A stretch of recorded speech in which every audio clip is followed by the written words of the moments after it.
nice little Christmassy tune for you. French-Canadian tune called The Waltz of the Little Girls. Talking about tunes from Canada, great to see Stacey Seabrook getting back and doing some more tunes to add to the ones that he's already done. My favourites still don't get strange, but there's some great, they're all really good. Okay, maybe we'll have to set up a post where people explain what tune they particularly like.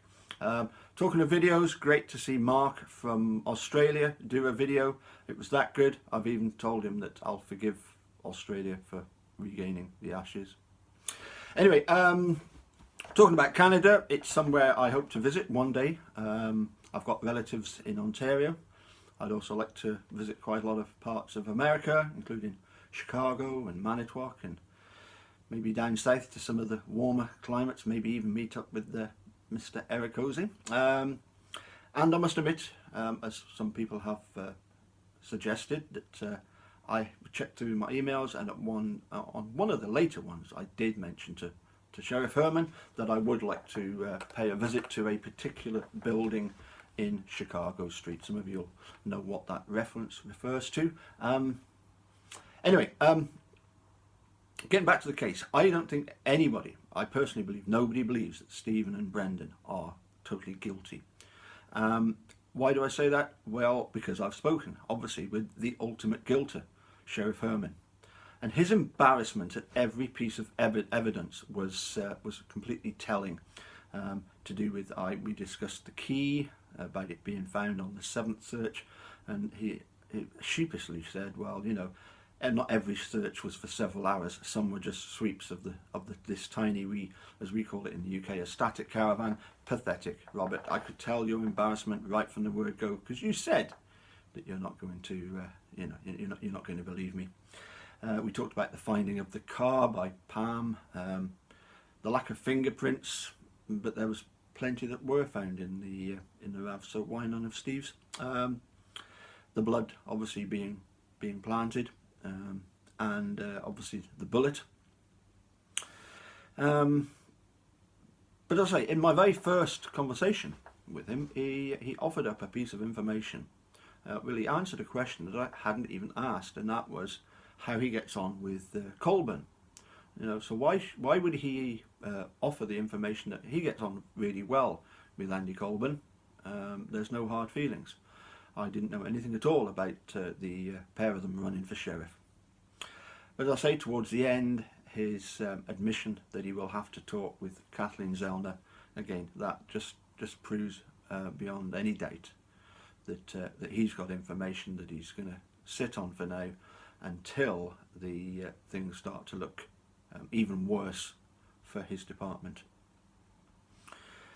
Now, I don't even think that even guilters accept that Brendan's confession was genuine. Most, virtually all of them, are quite happy that it was coerced.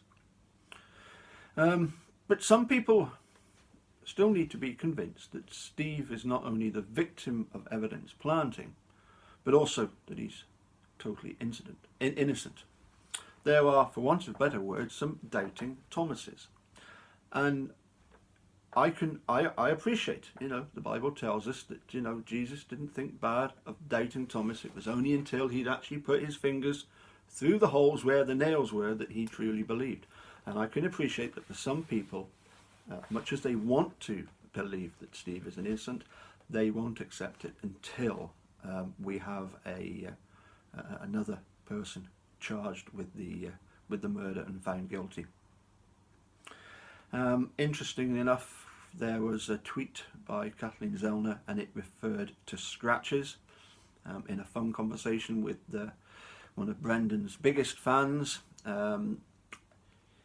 I thought that the reference scratches was towards Ryan's hands, and as she quite rightly pointed out, it more likely refers to the scratches on Bobby's back. So, who knows where this train that we're on is going to lead us, but it's definitely gathering steam.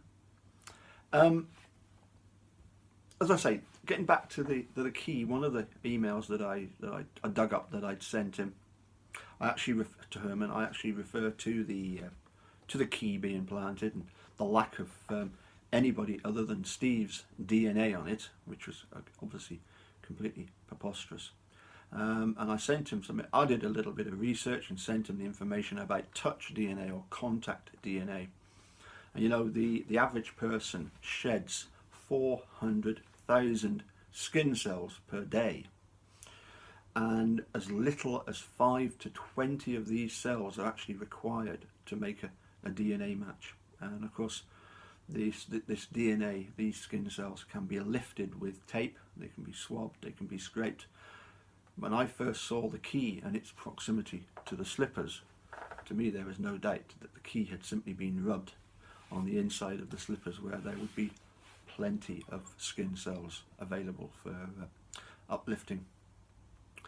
You know, so DNA it's supposed to prove that somebody was there, but it doesn't. It only proves that their DNA was there, and this is the big elephant in the room. And this elephant, the presence of it, the police are very reluctant to acknowledge.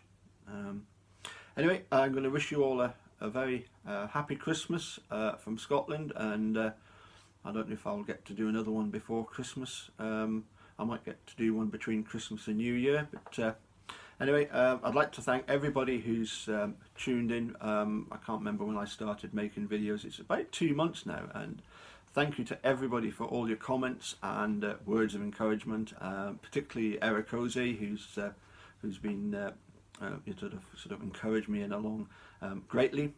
Anyway, as I said, I'd like to thank you all. Best wishes to all supporters out there throughout the world. Okay, bye for now.